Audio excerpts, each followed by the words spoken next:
From Asia Society, Switzerland, this is State of Asia. My name is Remco Tanis. Just last week, China's leader Xi Jinping was given the warmest of receptions in Hungary and Serbia. Oh, and he visited France. Hungary, a member of NATO and the European Union, is sieged door into having real influence in Europe. He didn't mince words about it while in Budapest, proclaiming a golden future in which the countries will work together to attain lofty goals. But Hungary and Serbia and perhaps Slovakia are not representative of the warm embrace given to Beijing for the whole of Central and Eastern Europe. In fact, some countries there see China as an outright adversary for its support to Russia's war on Ukraine. In this episode, we'll talk about the diverse views on China from Central and Eastern Europe and how these impact the overall China policy of the European Union. And we do that with Alicja Bachulska. Alicja is a policy fellow at the European Council on Foreign Relations, based in Warsaw, Poland. She's also a research fellow at CHOICE, a collective of China observers in Central and Eastern Europe. She co-authored a CHOICE report that came out very timely just last month, shortly before Xi Jinping's visit to Central and Eastern Europe, and just 2 months before the European Parliament elections of early June. The title of the report is Missing Pieces: How Central and Eastern Europe Can Contribute to a Stronger European Approach to China. And by the way, the Central and Eastern Europe region is also known by its shorthand CEE, so that's what you'll hear it referred to sometimes in our conversation. Alicja Bachulska, welcome to State of Asia. Thank you for having me. We're speaking a couple of days after Chinese leader Xi Jinping's visit to France, Serbia and Hungary. And during the visits, she upgraded China's ties with EU and NATO member Hungary to an all-weather comprehensive strategic partnership for the new era. And she said the two countries will do their utmost to guide their relationship onto a golden path, which, as he said, help us attain loftier goals. From what I understand, as far as diplomatic rankings go, this puts Hungary quite close to Russia and North Korea in terms of the professed strength of ties with China. So I thought that there's maybe much to unpack here, like how do we define this new era Xi Jinping likes to talk about. And I thought at the same time, it's maybe easy to dismiss this kind of language as part of just the protocol during official high-level visits. But I'm wondering if that's a mistake. What do you make of this language and this partnership for the new era between Hungary and China? I think that I wouldn't dismiss the language at all, because I think it's quite telling when it comes to the overall shape of EU-China relations and what role Hungary plays in this context. I think that if you look broadly at the trajectory of EU-China relations, it's very clear that in the past couple of years, with the pandemic, with the war in Ukraine, with what has happened to the international value chains, with how China has turned inwards, both economically but also politically, we're also witnessing a shift in Europe's approach towards China. And here, Hungary, if there ever was a Trojan horse of EU unity, it is definitely Hungary. And now it's very, very clear after Xi Jinping's visit that the way Xi Jinping tried to portray his friendship or his relationship with Viktor Orban is a litmus test of how he's also trying to deal with Europe more broadly. So on the one hand, you have all these countries that are turning much more assertive, with France probably the most hawkish European country when it comes to its China policy. On the other hand, you have Hungary, which, with Viktor Orban as its leader, invested a lot of political capital to have very good relationship with China. And you could say that economically, if you look at the overall, for example, when it comes to Chinese FDI in Hungary, the numbers for many, many years were not that great. For many years, Chinese FDI was only around 1% of total FDI inflows from China to Europe. But if you look at the trajectory in the recent years, it's very clear that this political backing and the political enthusiasm on the side of Orban when it comes to cooperating with China and trying to be this Trojan horse of EU unity translated into an inflow of Chinese FDI in one of the most crucial sectors, which is the electric vehicle sector. And now Hungary is actually becoming not only a regional hub when it comes to, for example, the production of lithium batteries, but also a European hub with a very clear trend of China investing in Hungary in this sector, probably because of the good political relationship between Viktor Orban and Xi Jinping. So again, circling back to the bigger trend, it's very clear that the language we're seeing, the language surrounding the visit of Xi Jinping in Hungary, on the one hand, it's obviously a diplomatic show, and we should not take it on at face value. But on the other hand, if you compare this kind of language we're witnessing right now with the rhetoric surrounding the visit, for example, in France, you can see a clear difference and different accents put on different areas. And very clearly, Hungary is now being, I wouldn't maybe say used, but because there's clearly an interest on both sides. But for example, if you look at the speech of Xi Jinping in Budapest, he said very explicitly that China supports Hungary in playing a bigger role in shaping EU-China relations. So it is about China backing Orban's ambitions to be a disruptive actor in EU politics. And that's something we should be really examining very closely, because it only adds up to EU's internal problems. And Viktor Orban is playing on many fronts when it comes to making the EU weaker when it comes to its internal cohesion. July 1st, Hungary takes over the rotating 6-month presidency of the European Union Council. How much worry should there be in other European capitals about Hungary taking up this position from July 1st, so shortly after proclaiming together with China that they're after loftier goals they want to realize together? I think that here we definitely need to look at Hungary's agenda, but at the same time, at the EU level, you have different actors at play. So Hungary cannot completely take over EU's agenda when it comes to China in this position. But we're also looking at a very important event, which is the elections to the European Parliament. And what we've seen at ECFR is that we've done some research concerning the future scenarios when it comes to the outlook of the European Parliament. Unfortunately, one of the predictions is that we might see a much more populist coalition forming in the European Parliament. And this also translates into the way the parliament might engage with China. What we're seeing is that on the one hand, you have the alt-right parties, and they are usually quite friendly towards China. Within the alt-right, you have this approach where China is quite idealized as an economic partner. Across Europe, we're seeing alt-right party members oftentimes saying that a return to business as usual with China is in Europe's interest. But then on the other hand, you have also the alt-left bodies that are quite similar in this outlook, although they might underline and stress different elements of why China is a perceived positive actor on the international arena. So if we see this much more polarized European Parliament materializing this year, we might also see quite a different approach, for example, towards Taiwan. And again, the European Parliament is not the most important body in the EU, but certainly we're also seeing trends that suggest that the current much more assertive tone might be changing in the future. But that is not to say that the EU will suddenly go back to business as usual. I think that the changes we've been seeing in the past couple of years and the understanding of certain issues, how, for example, China's industrial policy affects European markets, this has already translated into a very deep change in the mindset of many Europeans.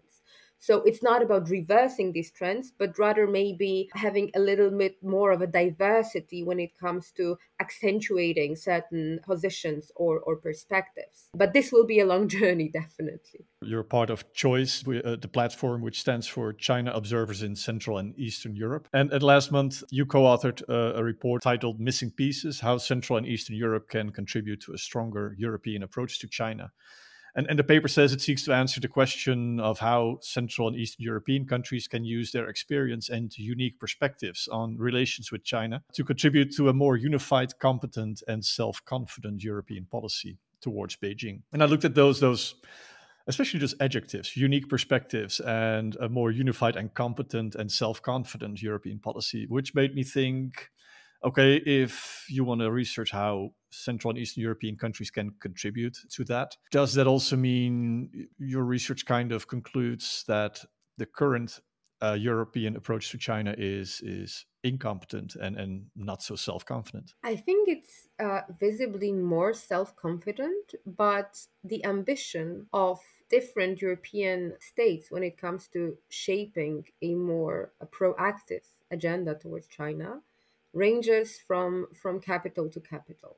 And here I think what the report underscores is the fact that in Central and Eastern Europe, although this region is not, a unitary region in any way. You have the Baltic states that are very concerned about Russia's aggression, and they're seeing China primarily through the prism of China-Russia cooperation and how it affects the war in Ukraine. Then you have the Visegrad four countries that currently, with Slovakia and Hungary, definitely do not look at Beijing in a similar way. And then you have Southern Europe and Western Balkans, where many countries are not part of the EU. So definitely this region is very diverse. But at the same time, although we are seeing a whole set of approaches and attitudes towards China, at the same time, there are a few countries that are definitely very ambitious when it comes to backing a much more proactive agenda towards China. And here, Czechia and Lithuania are definitely the textbook examples. But over time, I also think that Poland might become such a country, especially with the new government that is much more Europe orientated, and with Minister Sikorski having, I think, a big ambition when it comes to shaping European policies. So I think that our report is not necessarily about saying that the EU-China policy is going towards the wrong direction, because that's definitely not what we wanted to convey. That's not our message, but rather it's about making the voices of CEE countries heard more across Europe, so that the experiences and perspectives of these countries that for many years were perceived as the new European Union, or the younger partners.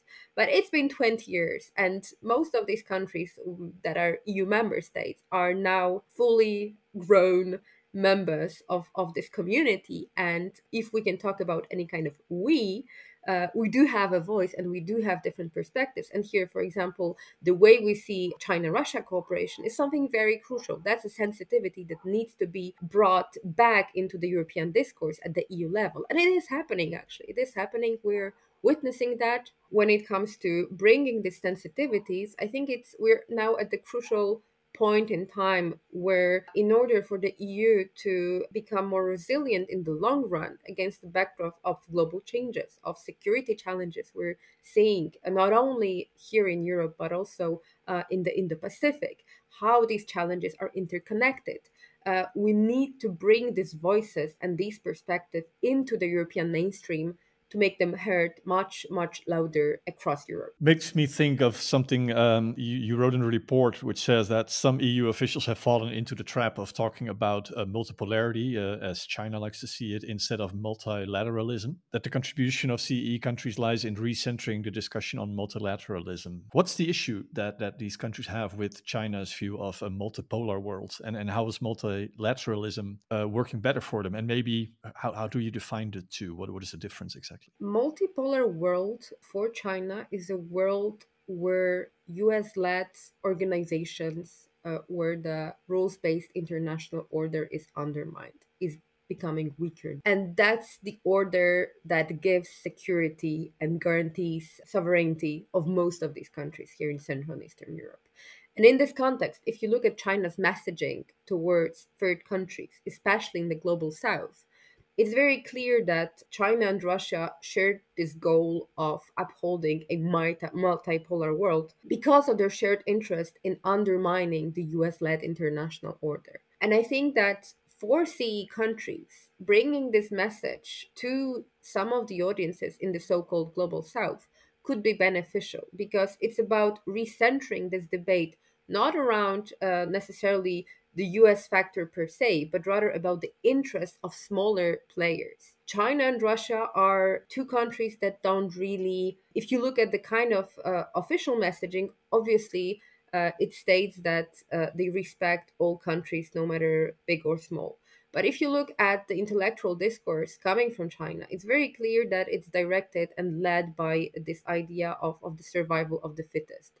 It's a mindset dominated by the idea that you only have big powers, and if you cannot become a big power, a major power, you will most probably perish. And For China, it is rooted in its historical experiences of the century of humiliation, 19th century, and everything that then happened in the 20th century. But I think that if you try to understand what this kind of mindset mean nowadays, it's very clear that it is not a mindset that is safe for smaller and medium-sized countries. And I think that's the messaging we could also bring to the table as CEE in our communication with different parts of the world, especially also in the context of the fact that we do not have a colonial past compared to, for example, France or the UK. This puts us in a more comfortable position to engage with countries in many parts of the world that do not feel that they want to engage in this kind of debate with countries that do have a colonial past. So I think that's quite interesting, and this argument is not really brought up that often in international discussions. Maybe something else that makes the CEE countries unique, besides not having a colonial past, is this decade-long shared unique experience between, say, 2012 and 2022, when China made a first attempt of creating a coalition of both countries being EU member states and outside of the EU, like Serbia and other countries in the Western Balkan, to really build ties there and build stronger ties. That became the 17 plus 1. I think by now it's dwindled down to 14 plus 1 with the Baltic states having left. But I don't really hear much about it anymore. I don't know if they still have their annual meeting or not. Probably not. What should China do differently this time to become more successful in, as she said it last week, build these regional ties in Eastern Europe? Frankly, I think that 14 plus 1, whatever number plus 1 format, is a zombie format at this point, and there is no way to revive it under the same umbrella by Beijing. Under current political conditions, that's impossible for a variety of reasons. But as I was saying, I think that on the one hand, you have China's approval for the war in Ukraine, which is seen in many parts of this region as an existential threat. And China is now seen as an actor with ambitions to reshape the European security architecture along Russia's interests. But then also you have this whole decade of economic and political engagement that has not translated into tangible results on the ground. Chinese investment remains minimal in most CE countries. The situation is a bit different in the Western Balkans, with Serbia being one of the textbook examples, but that's more of an exception rather than rule. So most CE countries that are part of the EU, they have access to different financial instruments that come from Brussels, and those are much more attractive compared to the Chinese offer. And many countries in CE realized that what China was offering was basically not in their interest. The kind of big BRI infrastructure projects that were presented, for example, to Montenegro, they in the EU context, they look very, very different. And here I think that we basically, on the one hand, with the war in Ukraine and with the current economic shift and China becoming much more inward looking and investing only in certain sectors, the only area where we are actually seeing cooperation or even competition for investment is electric vehicles. But this is on its own a very controversial topic, and a topic that many in Europe are not sure how to turn their heads around, because on the one hand, again, you have the whole debate about whether we want this kind of investment, what are the implications for European security, but then you also have the business community that is competing against one another to attract as much investment as possible, and Hungary is a primary example of that. So we're in this debate where the crucial kind of assessments are still not made. Do we want this investment in the end? What happens to this kind of investment when, for example, we have an escalation in the Indo-Pacific? What is the strategic mindset of Europeans when it comes to Chinese electric vehicles? What about European industrial competitiveness in the long run? How to actually approach China in this regard? Do we want to have a unified approach or not? So there are so many questions and not that many answers. Although, if you look at the EU level, if you look at Brussels, there is a very clear strategic mindset forming out there But this does not have to mean that all capitals across Europe and across the region are on the same page. Another point which you point out, where Central and Eastern European countries could have a greater impact in the European China debate, is the engagement with Taiwan. I wanted to talk about that a bit, and I saw the numbers that were quoted in the report you published, saying, let's see, they come from the EU Taiwan tracker, which was created by the Central European Institute of Asian Studies, saying that in 2022 alone, interactions between Taiwan and Central and Eastern European states constituted 60% of all Taiwan EU interactions, so the majority. So in 2022, there were, according to this EU Taiwan tracker, 96 interactions between CEE states and Taiwan, a lot more than Germany or France had interactions with Taipei. What is behind this seemingly enthusiasm of Central Eastern European countries towards Taiwan, and how does that not endanger their relation with Beijing? I mean, Lithuania has, of course, experienced what it can mean. There are two primary drivers of this new engagement or a push towards engagement with Taiwan in the region. So, on the one hand, you have pragmatic concerns. So, Taiwan is increasingly seen as a place where innovation is cutting edge. And in this context, economic cooperation with Taiwanese firms, for example, in the semiconductor industry, is seen as something that should be developed, and it's in the interest of CE countries. But then again, you also have the normative dimension, which goes back to the question of the war in Ukraine and how China is seen as a disruptive actor in the international arena. And many smaller countries in Central and Eastern Europe now see Taiwan as a very close partner in defending certain values, democratic values and norms that underpin the existing world order.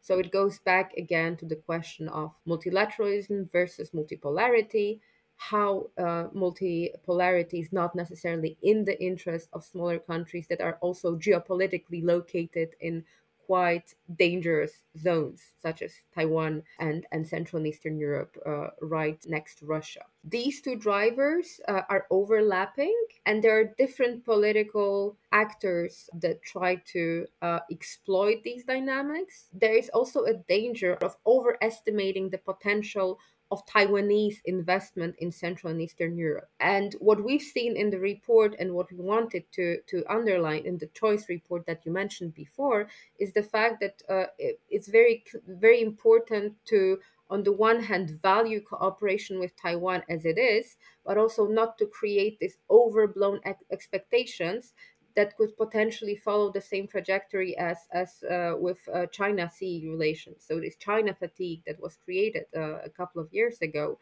that was not a good thing. It was quite detrimental to the overall state of the political debate in Central and Eastern Europe.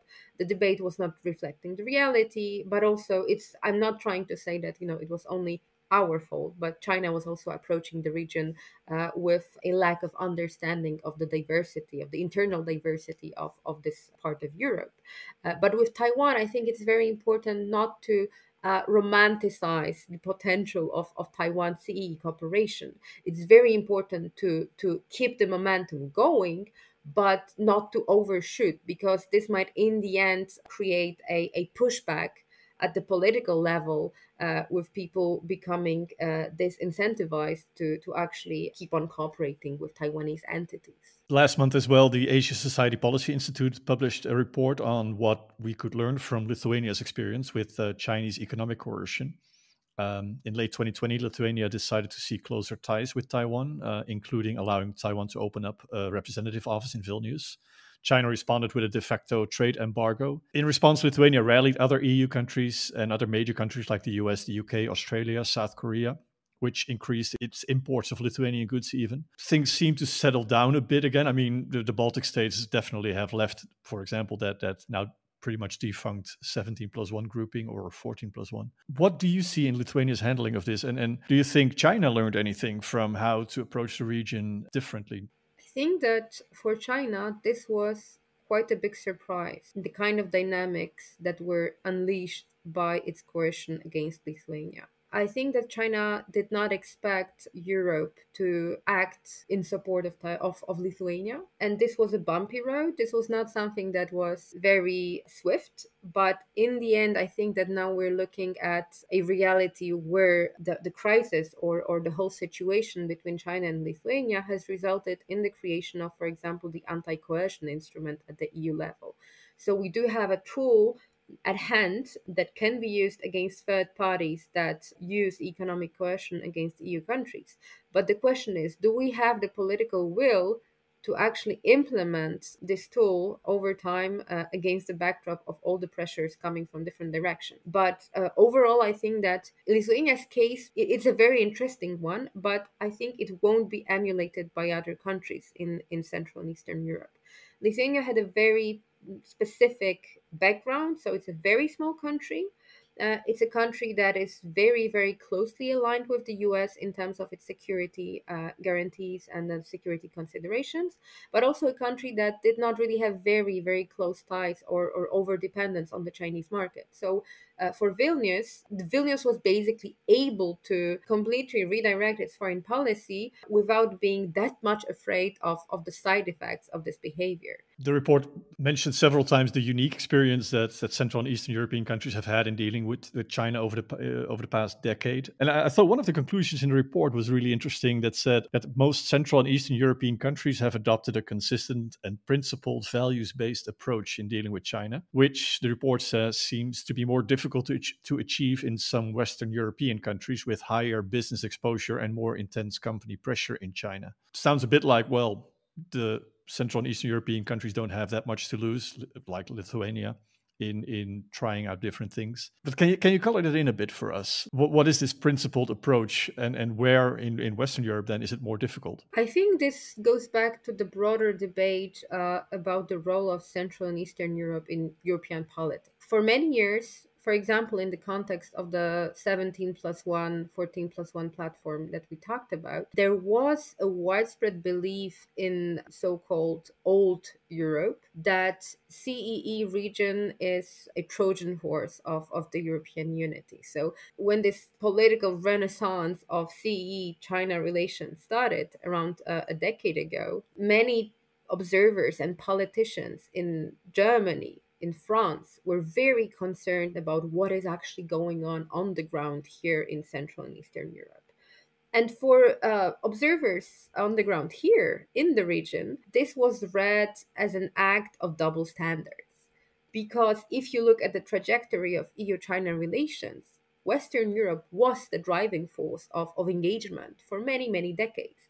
And from CEE perspective, a decade ago, it was about catching up with Western Europe. So it was actually about emulating many of the experiences of Germany, France, Italy, Spain in the context of the post-2008 financial crisis and the need to diversify economic partnerships globally. And that was a very strange moment in time because it was creating intra-EU tensions, and it was also playing into these deep-seated divisions, historical divisions and perceptions between Central and Eastern Europe and Western Europe. But then fast forward a decade, and we're in a very difficult scenario. So difficult and different. Because the region that used to be called the Trojan horse of the EU unity is trying to actually drive this more unified agenda towards China. And Germany, the country that has probably the most economic incentives to retain business as usual in certain sectors, such as the automotive sector, is still kind of sitting on the fence. So we're witnessing the implementation of Germany's first China strategy that was announced last year. And politically, we are also witnessing a major shift in the perception of German political elites, or at least some of them, towards China. But we also have a huge business lobby that is doing its best to keep this quote unquote pragmatic approach towards cooperation with China. And here, Central and Eastern European voices and bringing the idea of Europe having to bear certain costs of strategic choices, that's an idea that I think CEE countries, many of them, are able to convey in Brussels. So especially in the context of our experiences with Russia. And I'm not saying that, China and Russia are exactly the same. This is a very simplistic view, but I'm saying that we do have enough evidence at this point to understand that as of 2024, China and Russia are two major powers that are, on the one hand, influencing our security architecture and environment, but also, especially China, is the most important actor when it comes to the competitiveness of the European market in the long run. And these things should be understood together, like they cannot be treated separately. This is also related to the security in the Indo-Pacific, potential escalation, and the two theaters merging, the whole idea of China and Russia standing back to back and making strategic choices, understanding that the US cannot be overstretched forever on two fronts. There are so many layers of complexity in these dynamics, and I think this is quite well understood in some CEE countries, but we are still witnessing the development of this debate, and it's quite unclear where we're going to end up. There are many, many powerful forces at play in different European countries, and it's definitely an unfinished battle. Alicja Bachulska, thank you very much for joining us. That was really informative. Thank you very much. I'm joined now by my colleagues Nico Luxinger and making her premiere on State of Asia, Manuela Codesina. I just thought that this conversation I had with Alicja made me think of an episode we did last season in which the India-based Asia Society expert C. Raja Mohan gave us the view on the state of Europe as seen from Asia. In that conversation last fall, Raja gave somewhat of a wake-up call, or tried to, pleading for Europe to get real about the acute risks he saw to the beautiful, as he said, it fenced-off garden Europe had built for itself over the past 75 years or so. I was thinking Alicja actually also, with her research, gives us somewhat of a wake-up call, but this one is coming from inside the house, straight from Warsaw, where she is, the heart of Europe. And I thought her analysis, fueled by the experiences, as she told them, that specifically Central and Eastern European countries have in dealing with Russia, she was really trying to get fellow Europeans to be more aware of the risks Russia and China pose to European peace and prosperity. Of course, the big question, I thought, is if this wake-up call from that region is going to have any impact in Brussels, where a lot of these countries are still seen as the younger new European member states, even though it's been 20 years since they joined the EU. But yeah, that's kind of the first thought I was left with after that conversation. How about you, Nico? That's an interesting question. That was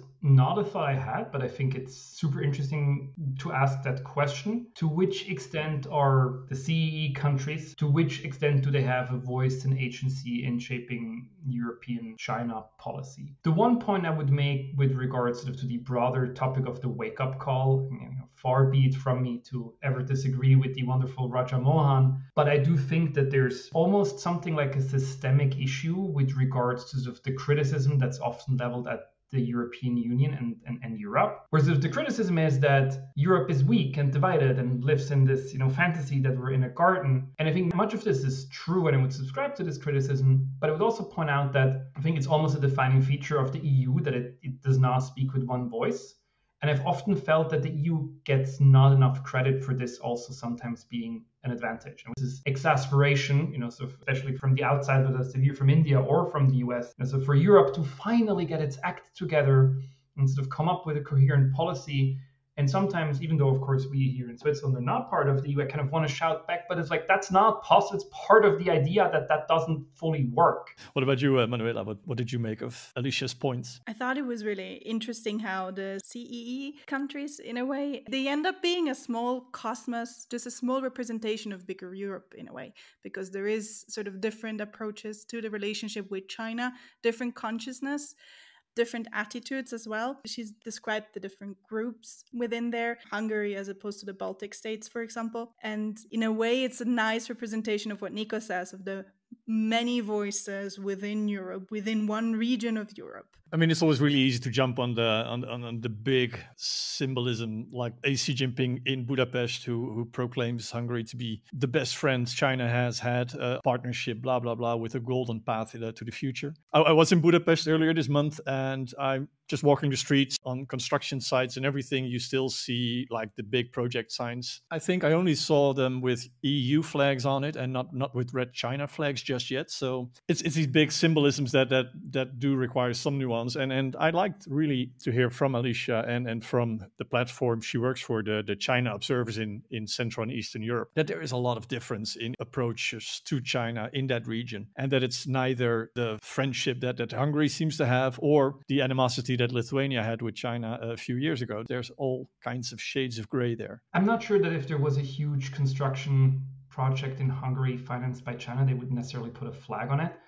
But I think more to the point, it's what Alicja said. And I think this is also why I would argue for some more calmness sort of in this analysis of Xi traveling to Hungary and then Serbia. I think, yes, right now, Hungary and China sort of in a way both benefit from each other. And it's obviously annoying to Brussels and many of the other European capitals. I thought it's a very clever way, right? So if he says, well, I'm supporting Hungary's larger role in shaping China-Europe relations at a point where Hungary is really not playing any constructive role in Europe, of course, that's annoying. And you pointed this in your conversation with Alicja as well, Rem, because it's just useful to think back what happened to the 16+1 that became the 17, that became the 14, where there has already once been this Chinese strategy to sort of divide and conquer Europe, and it failed miserably. My sense is here that there's ultimately not much substance necessarily, neither politically nor economically, that sort of strongly unites Hungary and China. They're useful to each other right now, but it seems like a very pragmatic connection. I feel like this echoes Alicia's words, where she sort of pleads for a realistic approach or realistic expectations towards engagement with Taiwan. On the other side of the spectrum, you can say, also be pragmatic and realistic in what the approaches between Hungary and China mean. It's good to sort of, you drum up some enthusiasm, and there is all of this talk when you have a visit, and it plays an important part in signaling something, but then it also plays out in reality, and then oftentimes things may tend out to mellow out a little bit over time. And we see how quickly things can change just by elections. I mean, just look at Alicia's own Poland. That is fundamentally changing its course right now on all kinds of fronts. I also just want to point out, for really no other reason other than I thought it was quite funny, that Xi Jinping wrote an op-ed in a Hungarian newspaper, and there's a paragraph where he extols the Hungarian virtues, and he lists 3 Hungarian inventions that he says each of which were like a major step in the development of humanity. And one of them is the Rubik's Cube. It was probably not meant as a slight. I'm assuming, some poor soul on Xi Jinping's speechwriting staff had to come up with 3 inventions that were made in Hungary. But I felt as if, claiming the Rubik's Cube was sort of like a major step for humanitarian development, coming from the president of a country that is by now leading in a lot of technology in the world. It's almost mean. It's sort of contradictory how they promote all of this investment in electrical vehicles, and then they mention the Rubik's Cube. Yes. Well, he already used Tesla for Serbia, probably. Probably. And that's all for this episode of State of Asia. You can read the full report on Central and Eastern Europe's impact on the European approach to China via the link in the show notes. That's where you'll also find a link to last month's paper from the Asia Society Policy Institute on lessons from Lithuania's confrontation with China. In the next episode of State of Asia, we're speaking with Yuki Tatsumi, a longtime Japan expert at the Stimson Center, on Japan's evolving relations with both China and other countries in the region. Subscribe to State of Asia in your favorite podcast app to not miss out. And as always, visit our website asiasociety.org/Switzerland for all information on the many events and activities we organize. And that's where you'll also find a link to sign up for our weekly newsletter, find out how to become a member, and discover other ways to support us. My name is Remco Tanis. Thanks for listening.